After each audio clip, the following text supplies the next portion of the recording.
Bu, langsung aja Bu. Masuk. Ya, saya akan menambahkan beberapa poin terkait tema hari ini. Saya sudah bikin poin-poin, insya Allah tidak mengulang apa yang disampaikan ya. Saya akan share screen. Nah, ini tentang dinasti Fatimiyah.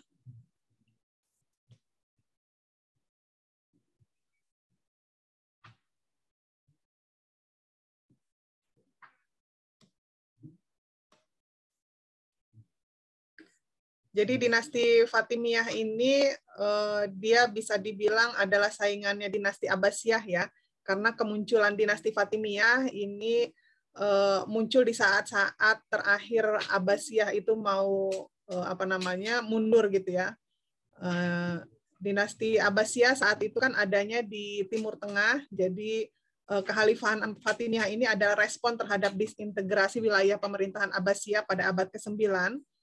Dinasti Fatimiyah ini dia muncul sebagai protes politik terhadap kekuasaan Abbasiyah dengan legitimasi agama, yaitu tuntutan imamah sebagai pengganti Rasulullah SAW, karena sebutan hadis al-a'immah min Quraisy, dengan keyakinan bahwa Ali bin Abi Thalib atau suami Fatimah al-Zahra, putri Rasulullah, ini merupakan pewaris, dianggap sebagai pewaris kekhalifahan Nabi. Kemudian tadi juga sudah disampaikan bahwa nama Fatimiyah itu dinisbatkan kepada Fatimah Az-Zahra, putri Nabi Muhammad SAW.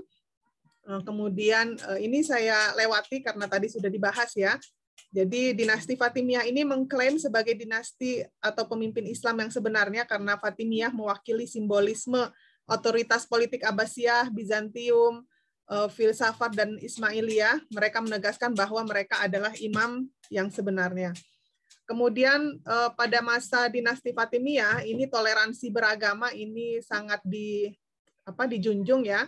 Jadi mereka terkenal dengan toleransi beragamanya karena para penguasa Fatimiyah ini tidak mencoba melakukan tekanan kepada penganut Sunni agar pindah ke Syiah Ismailiyah. Nah, dinasti Fatimiyah ini dia menghargai kemerdekaan agama Kristen maupun Yahudi. Jadi agama Kristen dan Yahudi ini diberikan kebebasan untuk menjalankan pengamalan ibadahnya, kecuali pada masa kekhalifahan Al-Hakim. Jadi tadi mungkin kalau disebutkan terjadi kekerasan-kekerasan itu hanya pada masa Khalifah Al-Hakim. Tetapi pada masa Khalifah lain, tadi kan sudah disebutkan ada 14 Khalifah, kecuali Khalifah Al-Hakim ini. Jadi yang 13 Khalifah itu melakukan kebebasan kepada penganut agama Kristen dan Yahudi. Nah, dinasti Fatimiyah ini satu-satunya dinasti Syiah dalam kekhalifahan Islam ya, yang eksis sangat lama, sekitar 2,5 abad, dan berjaya melampaui capaian wilayah kekuasaan kerajaan Islam terdahulu. Kemudian pada masa dinasti Fatimiyah ini juga memberikan sumbangan peradaban yang sangat besar, khususnya di Mesir, karena pada masa Fatimiyah inilah Mesir mengalami tingkat kemakmuran dan kultural yang unggul di Irak dan Baghdad sebagai pusat kekuasaan Islam pada masa itu. Kemudian ini juga pada bidang lain, misalnya untuk kegiatan sosial, keagamaan, dan politik, ini Fatimiyah juga memberikan toleransi kepada warganya. Tetapi di lain kesempatan juga dinasti Fatimiyah juga punya misi menanamkan paham keagamaan Syiah, sekte Ismailiyah. Meskipun tidak mudah gitu ya untuk menanamkan satu keyakinan kepada penganut yang sudah punya keyakinan lain. Nah, sumbangan peradaban dinasti Fatimiyah, jadi karena dia lama menguasai Mesir, sekitar 2 abad lebih, maka Fatimiyah ini punya sumbangan peradaban yang cukup besar di Mesir ya, misalnya memberikan ruang berkembangnya ilmu pengetahuan, ya banyak ilmuwan, tadi sudah disebutkan oleh pemakalah. Kemudian ada Darul Hikmah dan Darul Ilmi, serta keberadaan Universitas Al-Azhar sebagai pusat pengkajian ilmu pengetahuan yang sampai sekarang itu masih eksis, sudah ribuan tahun ya. Nah, sumbangan terbesar dinasti Fatimiyah ini signifikan karena dia berhasil menyatukan dunia barat dan dunia timur, lalu letak Mesir atau Iskandaria ini sangat strategis untuk mencapai penyatuan antara barat dan timur ini. Kemajuan lain yang dicapai adalah tertatanya sistem administrasi pemerintahan. Catatan sejarawan ini tentang kecemerlangan Mesir dapat dilihat dari karya-karya seni yang berharga tinggi. Lalu kalau kita bicara tentang wilayah kekuasaan Fatimiyah, ini awal mula pemerintahannya, pusatnya itu ada di Al-Mahdiyah kemudian dia melakukan ekspansi ke timur, lalu ke barat gitu ya, dan ke Mesir. Nah, di Mesir ini tadi sudah dibahas oleh pemakalah, membangun kota baru namanya Kairo dan menjadi pusat pemerintahan mereka. Nah, dinasti Fatimiyah ini bisa menguasai Mesir dengan waktu yang relatif cepat sejak berdirinya, kemudian melakukan berbagai perubahan ya, terutama dalam aspek pendidikannya. Kejayaan dinasti Fatimiyah ini berlangsung selama lebih dari 200 tahun, terutama di Mesir. Jadi Mesir ini adalah pusat kekuasaan, tetapi wilayah kekuasaan Fatimiyah itu mencapai Afrika Utara, Sisilia, pesisir Laut Merah Afrika, Palestina, Suriah, Yaman, Hijaz gitu ya. Nah, saat itu Kairo ini menjadi pusat intelektual dan kegiatan ilmiah baru. Ini terutama pada masa pemerintahan Abu Mansur Nizar al-Aziz tahun 975 Masehi sampai 996 Masehi. Ini Kairo ini saat itu bisa bersaing dengan dua ibu kota dinasti Islam lainnya, yaitu Baghdad di Abbasiyah dan Cordoba sebagai pusat pemerintahan Umayyah di Spanyol. Jadi tiga kota besar ini saling bersaing ya dan sama-sama berjaya. Bahkan saat ini Al-Azhar masih eksis ya. Alumni Indonesia juga banyak yang berasal dari Al-Azhar Mesir.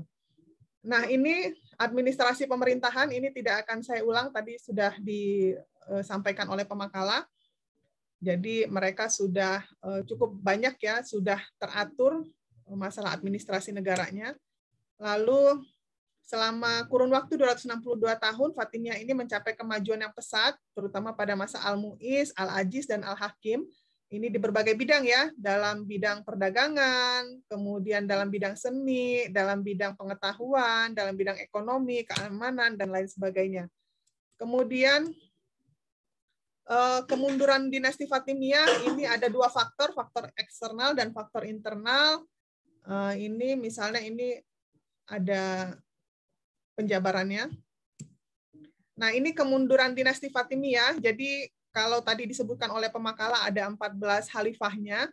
Ini bisa dikategorikan menjadi dua periode ya. Jadi antara khalifah nomor 1 sampai 6 ini bisa dibilang masa kemajuan dinasti Fatimiyah. Lalu kemudian pada khalifah ke-7 sampai ke-14 ini mulai masa kemunduran dinasti Fatimiyah gitu ya.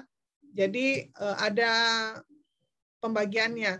Nah, ini diantaranya kelemahan yang membuat cikal bakal kemunduran. Pertama, misalnya sistem pemerintahannya berubah menjadi sistem parlementer, kemudian terjadi persaingan perebutan wazir gitu ya. Nah, wazir ini bisa dibilang semacam wakil dari khalifah. Jadi kalau tadi khalifah yang ke-7 sampai ke-14 itu rata-rata mereka itu diangkat menjadi khalifah itu dalam usia yang sangat muda gitu, sehingga belum bisa mengambil keputusan, makanya wazir ini menjadi perwakilan khalifah gitu ya, yang mengambil keputusan, yang memerintah gitu, sehingga wazir ini menjadi posisi yang sangat direbutkan di kalangan istana kekhalifahan. Nah, kemudian yang ketiga adanya resistensi dari orang Sunni dan Nasrani di Mesir, kemudian terjadi perebutan kekuasaan antara bangsa Barbar dan Turki, khususnya di bidang militer. Kemudian mulai ada pemaksaan ideologi Syiah kepada masyarakat yang Sunni. Kemudian datangnya serbuan tentara salib, lemahnya kekhalifahan ya. Jadi di masa kekhalifahan yang ke-7 sampai ke-14 itu mulai lemah. Lalu ada perluasan wilayah di bagian timur, sementara pembinaan di Afrika Utara terabaikan, sehingga menyebabkan berkurangnya pengaruh dinasti Fatimiyah di Afrika Utara ini. Lalu akhirnya ya karena tidak ada pengawasan atau tidak ada sistem yang tepat di sana, sehingga Afrika Utara ini melepaskan diri dan membentuk pemerintahan sendiri. Kemudian para penguasanya tenggelam dalam kehidupan yang mewah. Ini rata-rata di beberapa kekhalifahan, kalau kita baca sejarahnya, ini karena gaya hidup mewah, ketidakcakapan khalifah generasi terakhir gitu ya, sehingga ya akhirnya terjadi kehancuran. Nah, ini kalau dari referensi lain disebutkan gitu ya, faktor kemundurannya misalnya perilaku Al-Hakim yang kejam menjadi awal kemunduran Fatimiyah. Misalnya Al-Hakim ini membunuh beberapa wazir, menghancurkan beberapa gereja, menghancurkan kuburan suci umat Kristen, dan menetapkan aturan ketat terhadap non-Islam dengan menjadikan Islam itu eksklusif dari agama lain seperti pakaian dan identitas agama. kemudian keberadaan 3 bangsa besar yang sama-sama punya pengaruh, bangsa Arab, bangsa Barbar, dan Afrika Utara. Kemudian konflik internal antara para elitnya ini juga tidak kalah dahsyatnya ya. Misalnya pada masa Fatimiyah ini, karena hampir setelah wafatnya Al-Aziz, ini para khalifah itu diangkat menjadi khalifah dengan usia yang sangat muda ya. Bayangkan nih, usia 11 tahun, 16 tahun, 5 tahun, 4 tahun, 9 tahun. Nah, ini kan mereka belum bisa mengambil keputusan, makanya ada wazir tadi itu ya. Jadi wazir ini untuk mewakili si khalifah muda ini dalam mengambil keputusan atau memerintah gitu ya, sehingga yaitu wazirnya punya power yang sangat besar gitu ya, berpengaruh. Kemudian penyebab kemunduran, nah ini faktor eksternalnya, misalnya terjadi banyak rongrongan ya, lalu ada realita bahwa Fatimiyah ini meskipun sudah berkuasa lebih dari 200 tahun, tetapi secara ideologis juga mereka belum bisa ideologi Syiah Ismailiyahnya itu belum bisa dibumikan gitu ya. Jadi masyarakat Mesir itu masih setia kepada Sunni gitu. Nah, kemudian yang keenam, pukulan menentukan dari kehancuran Fatimiyah ini pada masa Khalifah Al-Adid Lidinillah. Jadi saat itu terjadi perebutan antara Nuruddin Zinki sebagai wakil dinasti Abbasiyah dengan pasukan salib. Jadi ini karena berbarengan dengan perang salib juga ini sangat mempengaruhi keberadaan dari dinasti Fatimiyah, sehingga akhirnya dengan berbagai macam faktor itu ya akhirnya mundur dan hancur gitu. Mungkin itu tambahannya ya terkait dengan perkuliahan pada sore hari ini.